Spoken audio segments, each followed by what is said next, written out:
여러분의 두뇌를 단 3일 만에 천재의 두뇌로 바꾸는 가장 과학적인 방법으로 여러분의 인생을 바꿔보세요. 여러분, 왜 우리는 책을 읽어도 금방 잊어버릴까요? 왜 어떤 사람은 같은 시간에도 훨씬 빠르게 배우고 오래 기억할까요?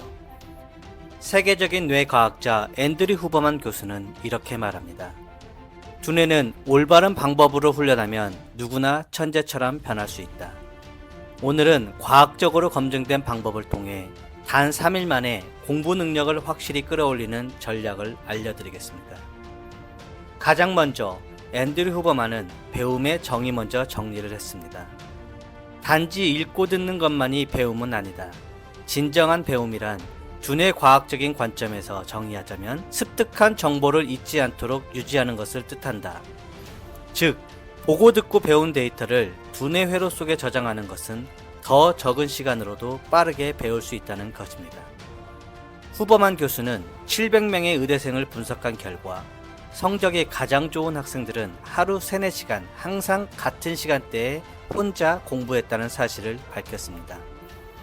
여기서 중요한 건 공부할 스케줄을 미리 정하고 혼자서 공부했다는 사실입니다. 하루가 아니라 매일 같은 시간을 정해두고 주변의 모든 방해 요소를 제거한 상태에서 해당 시간에만 공부를 한다는 공통점이 있었다고 합니다. 이렇게 앤드류 후버만이 말한 엘리트들의 루틴은 하루 최소 2번의 시간을 미리 나눠두고 공부 시간이 되면 핸드폰을 끄거나 최소한 와이파이를 꺼놓은 상태에서 주변 가족들과 친구들에게는 해당 시간 동안 연락이 안 될 거라고 미리 알린 후 혼자서 공부를 했다고 합니다.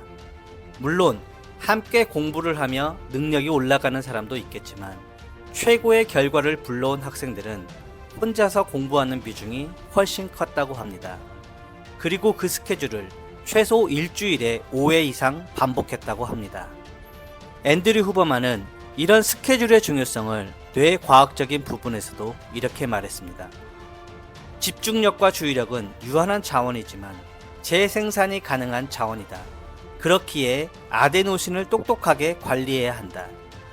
너무 많이 사용하면 아데노신이 분비되고 잠과 피곤함이 쏟아져 집중을 할 수 없어지고 반대로 아데노신이 적절하게 분비되어 나오면 우리의 집중도는 올라가고 긴장 상태가 유지되기 때문이라고 합니다.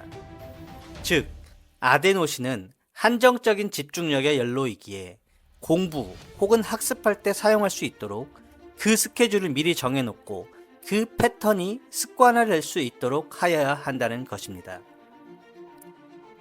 그러니 항상 미리 공부할 시간을 정해 놓으세요. 스케줄로 만들어서 꾸준히 할 수 있도록 하루 중 언제라도 좋으니 꼭 시간을 나눠서 정해 놓는 것이 가장 중요합니다.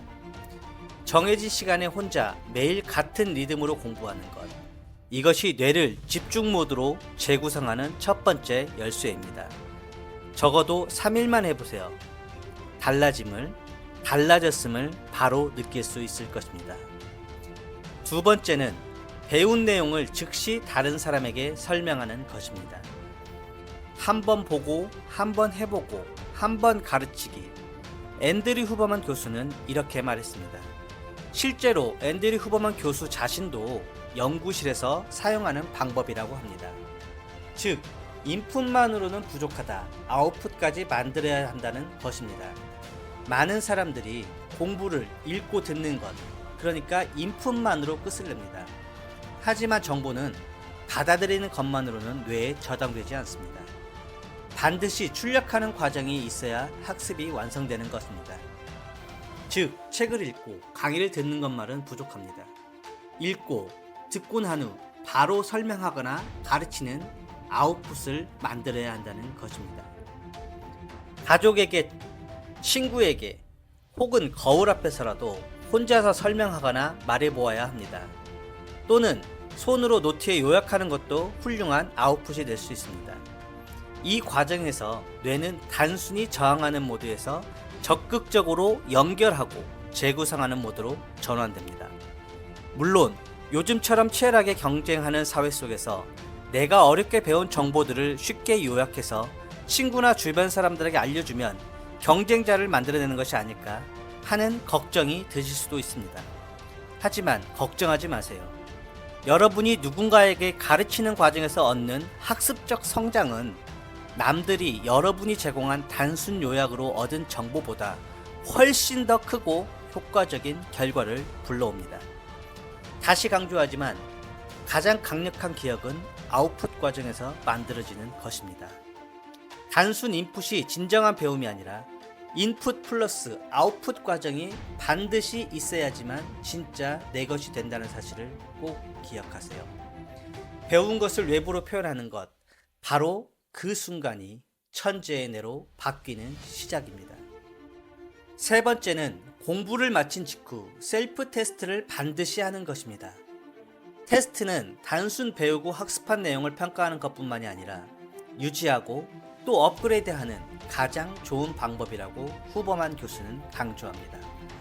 한 가지 실험으로 학생들을 두 그룹으로 나누어 자서전을 읽게 했습니다.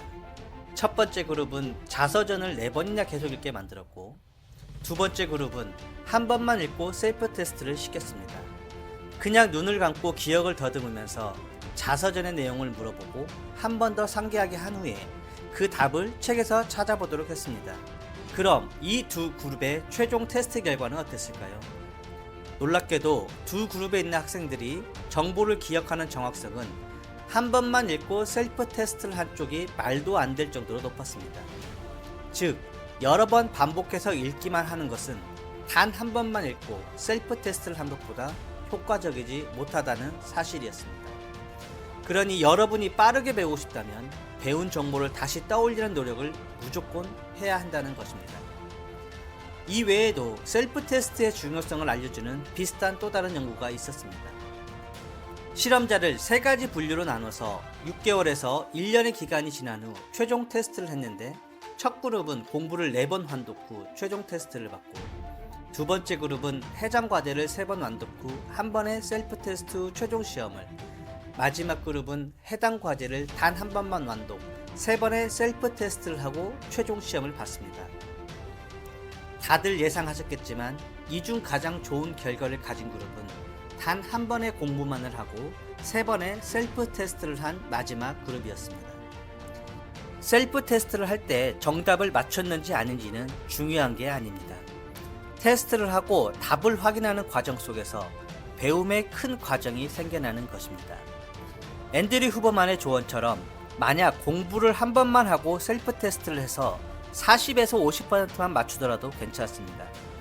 오히려 그런 도전이 처음부터 끝까지 다시 읽는 것보다 더욱더 큰 학습 효과를 불러오기 때문입니다. 앤드류 후버만은 이 부분을 과거에 자신이 미처 알지 못한 것이 너무나도 아쉽다고 언급하기도 했었습니다. 가장 공부를 적게 하더라도 가장 좋은 점수를 받을 수 있는 그런 방법이란 걸 뒤늦게 알았기 때문이죠. 그러면 도대체 어떻게 셀프 테스트를 해야 할까요? 앤드류 후버만은 가장 효율적인 셀프 테스트란 어떻게 하는 걸까를 증명하기 위해서 또 다른 실험을 했습니다. 이 실험에서도 실험자들을 3분류로 나눠서 모두 2번씩 셀프 테스트를 하게 했는데요. 첫 번째 그룹은 공부가 끝나고 바로 셀프 테스트를 하고 최종 시험 직전에 한 번 더 진행을 했고, 두 번째 그룹은 공부를 하고 어느 정도 시간이 지난 후 한 번의 셀프 테스트를, 그리고 일정 기간이 다시 지난 후 최종 시험 직전에 한 번의 셀프 테스트를 진행했습니다. 그리고 마지막 그룹은 공부 후 시간이 지나고 최종 시험을 보기 전에 2번의 셀프 테스트를 했습니다. 결과는 놀랍게도 1번 그룹이었습니다. 공부 직후 바로 셀프 테스트를 보고 최종 시험 직전에 한 번 더 셀프 테스트를 한 그룹이었습니다. 더 놀라운 건 이 학습의 효과가 1년 이상도 지속이 가능했다는 사실입니다. 여러분, 읽고 끝내지 마십시오. 바로 질문을 만들고 답을 떠올리는 연습을 하셔야 합니다. 빈칸 채우기, 짧은 개방형 질문이 가장 효과적입니다. 맞추는 건 중요하지 않습니다. 생각하고 도전하는 과정 자체, 그 자체가 두뇌를 훈련시키는 것입니다. 무언가 새로운 것을 배웠을 때 5초에서 10초 정도라도 시간을 가지고 생각해보세요. 셀프 테스트는 해마를 20에서 30배 더 활성화시킬 수 있다고 합니다. 그러니 꼭 5분, 아니 꼭 1분만이라도 셀프 테스트를 잊지 마시기 바랍니다. 네 번째는 집중력이 흐트러질 때 다시 돌아오는 연습입니다. 후버만 교수는 이렇게 말합니다. 집중이 깨질 때 다시 주의를 모으는 것, 그것이 진짜 집중력을 만드는 훈련이다. 공부 중 유튜브를 열어봤다고요? 핸드폰을 봤다고요? 여러분, 괜찮습니다. 중요한 건 아차 하고 깨달은 그 순간 다시 집중 상태로 돌아오는 것입니다. 이 반복이 쌓일수록 당신의 집중력은 자연스럽게 강해집니다. 마지막 5번째, 크고 야심찬 목표를 세우세요. 앤드류 후버만이 찾은 후천적 천재들의 공통점은 크고 야심찬 목표를 가지고 있었다는 것입니다. 공부가 재미있거나 흥미롭다면 이 부분은 크게 상관이 없을 테지만 만약 조금이라도 지루함이 느껴지는 그런 공부라면 야심찬 목표를 가지는 것이 큰 도움이 된다고 합니다. 앤드류는 의대 최고의 학생들에게서 나온 학습의 이유를 이렇게 설명했습니다. 엘리트 의대생들에게 공부하는 이유를 물었을 때 그들은 자세하게 자신이 해야만 하는 이유를 설명했고 그 목표는 짧은 기간이 아닌 장기적 꿈이었다. 나중에 자신이 가지게 된 능력을 통해 가족들과 주변 사람들에게 남길 수 있는 영향력, 그렇게 모두의 인생을 바꿀 수 있는 능력들이 생긴다는 크고 야심찬 목표를 가지고 있었다는 것입니다. 후버만 교수는 말합니다. 미래의 자신을 상상할 때 뇌는 스스로 보상 회로를 가동한다. 당장의 재미가 없어도 괜찮다. 내가 공부하는 이유, 가족을 위해, 미래의 삶을 위해 크고 명확한 목표를 떠올리세요.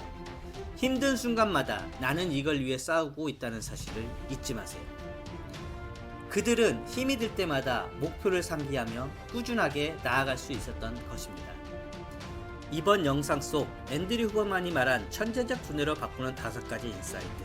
첫 번째, 두뇌는 한정적인 에너지와 아데노신이 존재하기에 정해진 시간에 혼자 매일 같은 리듬으로 공부하는 것. 두 번째, 인풋 플러스 아웃풋 과정이 반드시 있어야지만 진짜 내 것이 된다는 사실을 명심하고 배운 것을 즉시 주변 사람들에게 설명해주거나 가르쳐주는 것. 세 번째, 공부를 마친 직후 반드시 셀프 테스트를 통해 습득한 정보를 되새기는 것. 네 번째, 집중력이 흐트러졌을 때 다시 돌아오는 연습. 그리고 마지막 5번째, 야심찬 목표를 통해 힘든 순간을 이겨내는 끈기를 가지는 것. 이렇게 정리할 수 있을 것 같습니다. 그리고 앤드류 후버만 교수는 마지막으로 이런 조언을 남겼습니다. 무언가를 배울 때 집중력이 떨어지고 딴짓을 하게 된다면 이것만 기억하세요. 그마저도 배움의 한 과정이다. 그러니 집중도가 떨어진다면 다시 불러오는 연습만 하세요. 우리의 몸과 두뇌는 그 리듬에 맞춰서 꾸준하게 집중을 유지하도록 다시 설정될 것입니다. 그리고 바로 이것이 집중력 스킬입니다. 이번 영상 속 앤드류 후버만 교수의 방법들이 새로운 배움을 시작하는 많은 분들께 효율적 도움이 되었길 바라며 영상을 마칩니다. 감사합니다. 타이탄스 보이스였습니다.